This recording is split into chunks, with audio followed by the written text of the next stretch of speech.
Alhamdulillah, salatu wassalamu ala Rasulillah wa ala alihi wa sahbihi wa mawalah. Bapak Ibu yang dirahmati Allah, alhamdulillah, puji syukur kita haturkan selalu dan senantiasa kehadirat Allah. Kita semua limpahan nikmatnya, nikmat iman. Iman ini yang kemudian akan menjadikan garansi buat kita akan masuk dalam surga.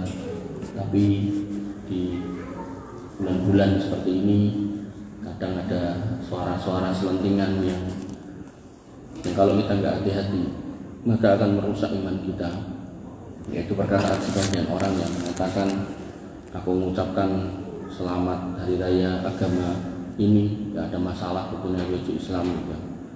Padahal kita dulu mendapatkan istri kita juga dengan ucapan, orang kafir masuk Islam juga dengan ucapan.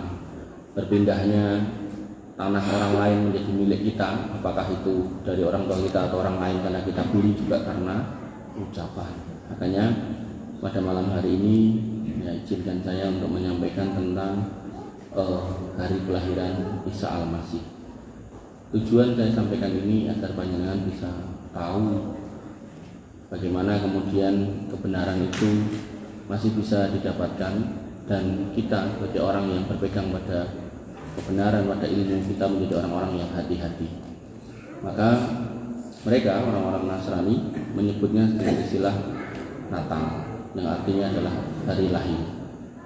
Nah, ketika kita kembali kepada kitab mereka, maka disebutkan kapan beliau dilahirkan, itu pada Lukas pasal 2 ayat 8. Disebutkan bahasanya di daerah itu ada gembala-gembala yang tinggal di padang, menjaga kawanan ternak mereka pada waktu malam. Jadi waktu kelahiran Isa Al-Masih menurut Alkitab itu terjadi pada saat penggembala kambing mengembalakan kambingnya di waktu malam. Niku berarti pripun, Pak? Ngangon wedhus sing dingon niku pas bengi. Berarti niku awane napa? Awane berarti awane turu. Maksud kula kenapa kok ngangone wengi ya? Jenengan yang pernah tindak ten Arab Saudi khususnya itu nek siang kan napa? Panas. Karena panas nanti 50 derajat mosok ya jenengan kuat ngangon wedhus. Maka dalam kondisi panas itu kambing itu ditaruh di dalam kandang, baru digembalakan nanti malam. Karena kambing itu nek di angon pas panas ngombene akeh, nek unta ngoten saged napa istilahnya duwe tandon, tapi nek kambing mboten. Sehingga nanti yang ada kambingnya malah mati dehidrasi. Karena ten padang pasir atau ten gunung-gunung batu itu enggak selalu punya sumber air. Tapi nek pas malam, nah itu rodok adem sehingga tidak butuh banyak air dan bisa menjaga keselamatan penggembalanya juga. Sehingga ayat ini menunjukkan nek kelahirane di musim napa? Panas. Kalau enek salju barang jalarane napa niku? Terus enek napa? Rusa barang jalarane napa niku? Niki ayat dalam Alkitab. Nah, kemudian dalam Al-Qur'an kita cocok apa enggak gitu kan. Allah Subhanahu wa taala mengatakan pada Quran surat Maryam ayat 22 sampai 25, fahamalathu fambazat bi. Maka Maryam mengandungnya, lalu dia mengasingkan diri dengan kandungan itu. Kemana? Makanan Persia, tempat yang jauh. Karena pada waktu itu orang Yahudi itu menuduh dia sebagai wanita yang tidak baik-baik, artinya wanita yang jelek, duwe napa istilahnya kandungan tapi kan dibujuk. Nah, itu wong elek. Padahal itu keputusan Allah Subhanahu wa taala gitu. Tapi Maryam tidak bisa menolak takdirnya sebagai manusia yang bersama dengan manusia-manusia Yahudi yang mulutnya jelek gitu. Kemudian dikatakan di sini faja'ahal makhadu ila jid'in nakhlah. Maka karena rasa sakit akan melahirkan itu, maka dia terpaksa bersandar di bawah pohon kurma. Jadi dia mengasingkan diri karena malas dengar caci maki orang Yahudi dan mengasingkan dirinya di bawah pohon kurma. Kemudian qalat dikatakan dia berkata, ya laitani mittu qabla hada wa kuntu nasyam mansiya. Jadi saking sedihnya atas ucapan-ucapan orang Yahudi, beliau sampai mengatakan, duh sekiranya alangkah baiknya kalau aku mati sebelum ini. Jadi ora sah dadak babaran, tak mati sik gitu loh. Dan kemudian wa kuntu nasyam mansiya, dan aku menjadi sesuatu yang tidak berarti buat manusia dan dilupakan. Artinya dia pengen nek boleh gitu kan, bu aku mati aja sebelum lahiran gitu. Karena nanti nek lahiran ceritanya tambah panjang lagi gitu. Karena posisi hamil saja sudah sedemikian rupa omongan orang-orang Yahudi itu, apalagi nanti nek nganti lahir tambah gak karu-karuan. Dan Maryam dalam hal ini gak tahu nanti kalau si bayi itu begitu lahir bisa ngomong, belum tahu gitu kan. Nah, maka malaikat Jibril mengatakan fanadaha min tahtihal alla tahzani wa qad ja'ala rabbuki tahtaki sariya. Dan Jibril menyeru dari tempat yang rendah, janganlah engkau sedih, sesungguhnya Tuhanmu telah menjadikan anak sungai di bawahmu. Jadi dia berada di bawah pohon kurma, terus di dekat kakinya itu ada aliran air. Ini menunjukkan bahwasanya Allah benar-benar memilih tempat itu untuk lahiran, di bawah pohon kurma yang ada airnya. Tapi nek ngombe tok apa ya penak ya. Tentu butuh makan. Nah, ada pohon kurmanya. Apa kata Jibril kepada Maryam? Wa huzzi ilaiki bijid'in nakhlah tusakit alaiki rutoban janinya. Maka goyangkan pangkalnya. Jadi jenengan nek bayangke kurma niku kaya wit klapa niku, klapa sawit khususnya, gede. Jadi sok-sok sak tangkepan ngeten iki. Terus cara pangkalnya paling bawahnya itu pasti paling kuat. Nah, ini dalam posisi hamil yang dikatakan dalam Quran wahnan ala wahnin, dan panjenengan ibu-ibu nggih pun ngrasake makin lemah niku malah ken gerok wit kurma sing jenengan ajeng bayangke kaya wit sawit niku sing dhuwur-dhuwur ngoten niku. Dhuwure bisa 20 sampai 25 atau 30 meter kon gerok. Kira-kira obah napa mboten Pak Jawa? Mboten. Karena ibu-ibu ketika hamil makin besar dan mau melahirkan itu tambah lemah, tapi Allah menginginkan kan gerok gitu. Dan bahkan dikatakan tusakit alaiki rutoban janiyah, akan jatuh itu buah kurma yang masak kepadamu. Nah, pelajarannya ternyata apa yang kita dapatkan ini mirip dengan kisah Musa alaihissalam ketika lari bersama dengan Bani Israel meninggalkan Fir'aun di Mesir sampai di tepi lautan. Musa diperintahkan untuk mengetuk tongkat. Hakikatnya sebenarnya Allah itu bisa membelah lautan tanpa Musa mengetukkan tongkat. Tapi kenapa Allah memerintahkan Musa untuk mengetuk tongkat? Agar menjadi pelajaran buat kita setelahnya, bahwasanya kalau panjenengan ngersake pertolongan Allah, kita harus ikhtiar. Makanya adalah hal yang sangat gak bagus atau gak baik atau kurang tepat ketika kemudian ada orang nyari nafkah sampai lali sholat gitu. Dan kurang bagus juga ketika orang kemudian nyari nafkah nabrak yang haram-haram di pendet gitu. Makanya yang benar dipuji oleh Allah Subhanahu wa taala, rijalul la tulhihim tijaratu wala bai'un an dzikrillah. Orang-orang laki-laki yang kemudian mereka berjuang untuk keluarganya, apakah dagang, apakah kerja, tapi kemudian tidak lalai dari zikir mengingat Allah, termasuk salah satunya adalah sholat. Sehingga dalam konteks ini Maryam yang sebenarnya itu lemah, nggak mungkin bisa goyangkan kurma, ataupun nek tekad dipeksa ya kurmane nggak bakal goyang. Kalaupun goyang ya orang mungkin rontok karena goyangnya mungkin kurang kenceng. Ternyata Allah berkehendak dengan digoyangkan Maryam yang kondisinya lemah rontok gitu. Dan disitulah Maryam bisa makan, dan kemudian ada air yang bisa diminum dari bawahnya. Dan di sini dikatakan rutoban, yaitu kurma yang muda. Rutop itu kurma muda. Jadi kurma itu ada yang dipetik kemudian disimpan, mungkin dari sing jenengan biasa beli kalau napa niku Ramadan niku, tapi ada yang masih kayak napa istilahnya kayak manggar, jadi kayak kelapa muda cilik-cilik niku lho.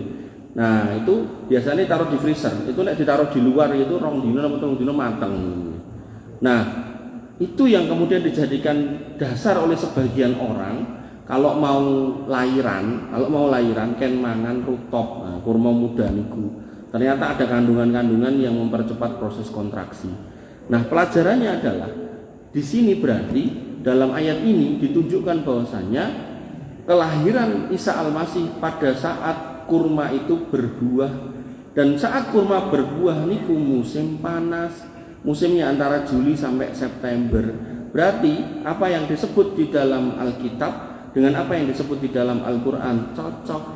Justru yang menjadi pertanyaan, lah kok iso nemu tanggal selawe Desember, piye ceritane gitu kan. Enak salju lagi gitu kan. Padahal di mana itu, di Israel, di Palestina itu longgo sekali salju. Kemudian tanamannya yang ada di kurma zaitun itu, tanaman apa cemorong yang longko. Napa mulai napa rusak gitu, tambah enak meneh gitu. Enak-enak malah keledai gitu. Nah, Bapak Ibu yang dirahmati oleh Allah Subhanahu wa taala, maka ketika kita coba buka buku-buku sejarah, ternyata ketika Nasrani ini ditolak di tanah kelahirannya yaitu Palestina, maka mereka mau nggak mau harus keluar dari sana. Kemudian diterima di Yunani. Di Yunani sudah ada keyakinan-keyakinan tentang adanya dewa-dewa. Dan di antara semua dewa itu, dewa yang terbesarnya adalah dewa matahari. Dan dewa matahari punya anak. Dan anak ini lahirnya tanggal 25 Desember.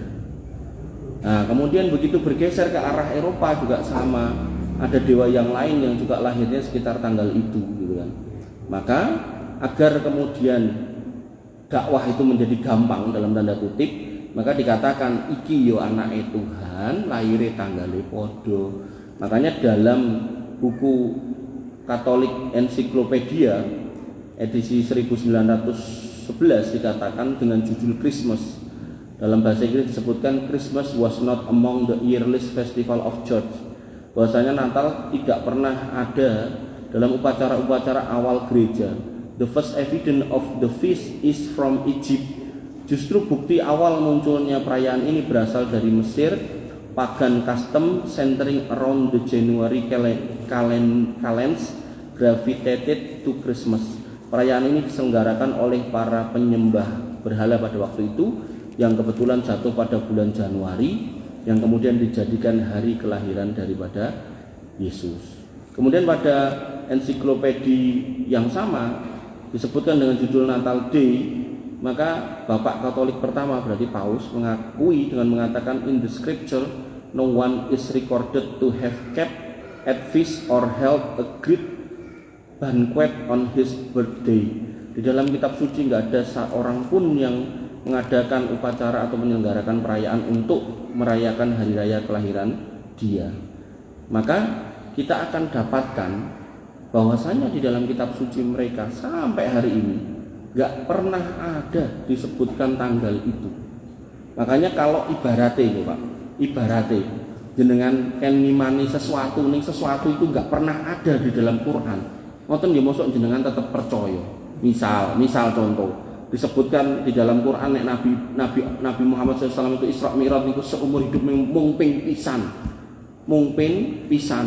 Tiba-tiba ada menungso ngaku putune Nabi ngomong, nah Habib fulan bin fulan iki Isra Mi'raj ping 70. Terus jenengan percaya, kira-kira jenengan itu akidahnya itu merujuk pada siapa itu? Kan itu sebuah pertanyaan. Yang pertanyaan itu jawabannya nggih, berarti saya itu merujuk pada rujukan yang enggak jelas. Wong Nabi Muhammad aja yang manusia terbaik, manusia pilihan, yang selamat dari dosa, yang dijamin masuk surga, orang paling dermawan, paling berakhlak, paling amanah, paling jujur, itu aja Isra Mi'raj pisan tok. Dan itu juga terjadinya sepanjang malam gitu kan, ke Baitul Maqdis, terus naik terus turun gitu kan. Lah ini ada orang ngaku gitu kan, seumur hidup dia, atau bahkan saya lupa videonya, entah semalam atau seumur hidup 70 kali gitu. Wah, elok tenan gitu. Sampai kemudian ada lagi pengakuan yang video yang lain lagi mengatakan kalau guru saya, kata dia, guru saya Fulan bin Fulan itu mengatakan kalau nanti kalau aku di surga nanti aku nggak akan masuk surga sebelum aku ngecek neraka, dan neraka itu bakal tak ancam, nek kowe ora ngatoki kancaku tak pateni kowe genimu. Coba ampuh tenan itu.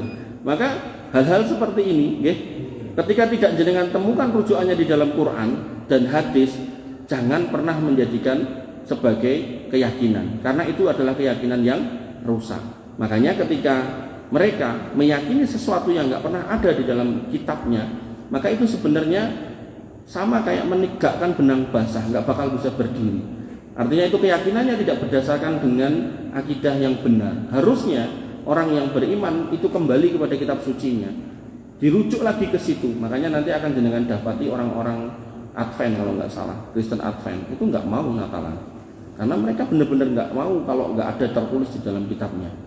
Sehingga panjenengan sehari sebanyak 17 kali meminta kepada Allah, ihdinas siratal mustaqim, ya Allah tunjukilah saya jalan yang lurus, siratal ladzina an'amta alaihim, jalan orang-orang yang kau beri nikmat, yaitu Nabi Muhammad SAW dan para sahabatnya, ghairil maghdub, bukan jalan orang yang engkau murkai yaitu Yahudi, walad dolin, dan bukan jalan orang sesat yaitu Nasrani. Kenapa Yahudi dikatakan termurkai? Karena dia punya ilmu yang ora gelem nganggo. Wis belajar fikih salat ning ora tau salat. Ampun kados wong Yahudi gitu kan. Nah, kemudian orang Nasrani itu apa? Orang yang kemudian tidak berdasarkan ilmu ning beribadah sedemikian rupa. Ya tadi contohnya, gak pernah ada tanggal itu di dalam Alkitab. Gak pernah ada. Artinya kalau mereka mau mencari dengan jujur, mau mencari kebenaran dengan jujur, maka gak akan pernah ketemu gitu. Maka pada salah satu kajian di salah satu masjid di Solo tadi malam saya ditanya, kalau yang jenengan sampaikan itu seperti itu, kenapa kok masih ada mereka? Kenapa mereka kok nggak kemudian meninggalkan keyakinan itu gitu kan? Terus saya katakan kepada beliau, Pak, bahwasannya sunatullahnya mereka itu akan ada sampai hari kiamat. Wong Yahudi nggih sami, sunatullahnya akan ada sampai hari kiamat, sampai mereka menemukan atau nemoni yang mereka tunggoni sebagai Al-Masih atau Mesiasnya. Cuman Mesiasnya yang satu yang ditunggu adalah Yesus itu, ternyata Isa yang datang bukan membenarkan keyakinan mereka, justru memperbaiki keyakinan mereka. Salib-salib dipatahkan, kemudian diluruskan, agamamu kleru, aku menungso yang kebetulan jadi nabi itu Tuhan gitu kan. Nah, kemudian orang Yahudi yang ditunggu Mesiasnya itu ternyata yang datang adalah Dajjal gitu loh. Nah, maka proses datangnya dua orang Mesias ini yang kemudian dibersertailah dengan orang-orang Nasrani dan dibersertai dengan orang-orang Yahudi, dan nanti akan terjadi peperangan besar yang itu disebutkan dalam hadis yang panjang. Dan baru ketika Dajjal itu mati di tangan Isa Al-Masih, kemudian diikuti dengan Ya'juj Ma'juj, kemudian baru setelahnya diikuti dengan angin dingin yang mencabut nyawa orang-orang yang beriman, tersisalah orang-orang jelek, baru kemudian ditiuplah sangkakala dan seterusnya sampai terjadi kiamat dan berlanjut sampai akhirat pada masa dan seterusnya, surga dan neraka. Oleh karena itu Bapak Ibu yang dirahmati oleh Allah Subhanahu wa taala, kita sebagai orang yang beriman harus meyakini keyakinan kita itu di atas kebenaran. Dan walaupun dikatakan ini sebuah eksklusivisme nggak apa-apa, tapi kita juga harus paham eksklusivisme akidah kita ini tidak kemudian membolehkan kita menghadirkan sikap keras kepada orang-orang kafir dalam artian bersikap yang mendolimi mereka. Kenapa? Karena Nabi SAW mengatakan, man qatala mu'ahadan lam yarah raihatal jannah. Siapa yang kemudian menyakiti orang kafir mu'ahad, orang-orang kafir yang ada di negeri yang damai, maka dia tidak akan mencium bau surga. Nah, sehingga posisi kita meyakini kita ini benar, tapi kita nggak boleh kemudian mengganggu ibadah mereka. Kita nggak boleh masang, jangankan kok bom petasan nggak boleh, kemudian nguncal-nguncali hal-hal yang jelek-jelek itu nggak boleh. Kita biarkan mereka beribadah sesuai keyakinan mereka, terserah silakan gitu kan.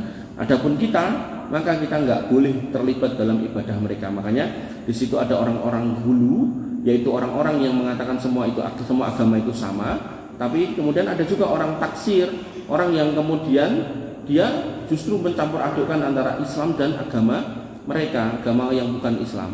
Nah, kita ada di tengah, yaitu orang yang kemudian muksid di tengah, mutawasid, kita di tengah, yaitu apa? Orang yang meyakini Islam ini yang benar, dan kita nggak boleh masuk ke tempat ibadah mereka. Kita juga bahkan nggak boleh mengucapkan ucapan selamat hari raya untuk mereka. Kenapa? Karena Allah Subhanahu wa taala mengatakan, laqad kafarul ladzina qalu, sungguh telah kafir orang yang mengatakan. Berarti perkataan, bukan perbuatan, perkataan. Innallaha salisun salasa. Sesungguhnya Allah itu satu dari tiga atau trinitas. Artinya ketika kita ucapkan selamat hari raya mereka, maka hakikatnya kita membenarkan keyakinan trinitas mereka. Maka ketika itu kita ucapkan, hati-hati kalau syahadat kita nanti menjadi batal. Kemudian kalau ucapan itu nggak boleh, maka perbuatan lebih-lebih nggak boleh. Dan disebutkan pada Quran surat Al-Furqan ayat 72, di antara tanda hamba Allah Ar-Rahman walladzina la yashhaduna zura, yaitu orang-orang yang tidak menghadiri yang disebut dengan azur. Salah satu tafsir dari azur, tafsirnya ada 8 macam kegiatan azur. Maka salah satu bentuk atau salah satu tafsir dari kata azur yaitu perayaan ibadah agama lain. Maka orang yang menyatakan diri sebagai orang yang beriman, orang Islam, hamba Allah Ar-Rahman, dia tidak boleh menghadiri perayaan agama lain. Dan ini gak ada khilafiyah di situ. Makanya ada orang yang sekarang, kita di malam juga ditanya, bukankah ada khilafiyah tentang itu? Gak ada, Pak.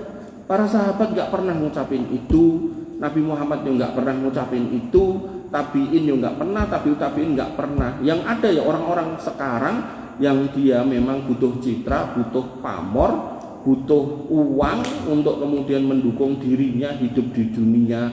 Padahal sehari 17 kali kita nyatakan maliki yaumiddin, bahwasanya yang menguasai hari pembalasan itu hanya Allah. Sehingga apa yang kita kumpulkan hari ini dengan sebab seperti itu nggak akan berguna nanti kalau kita bawa mati. Kita hanya akan bertanggung jawab kepada Allah dan nggak ada lagi yang bisa menolong kita kalau kita datang dengan akidah yang rusak, yang cacat. Makanya Bapak Ibu yang dirahmati oleh Allah Subhanahu wa taala, pada kesempatan yang singkat ini, lelahnya pun jam 8, saya harus pindah lagi. Maka saya mau menyimpulkan bahwasanya ternyata ayat di dalam Alkitab dan ayat di dalam Al-Quran terkait dengan kapan Isa Al-Masih lahir itu klop sama terjadi di musim panas, bukan di musim dingin. Kemudian kalau kita lihat ubur rampenya itu juga nggak ketemu di negara sana, seperti rusa, seperti Sinterklas, seperti pohon-pohon itulah macam-macam, itu nggak ada semua itu.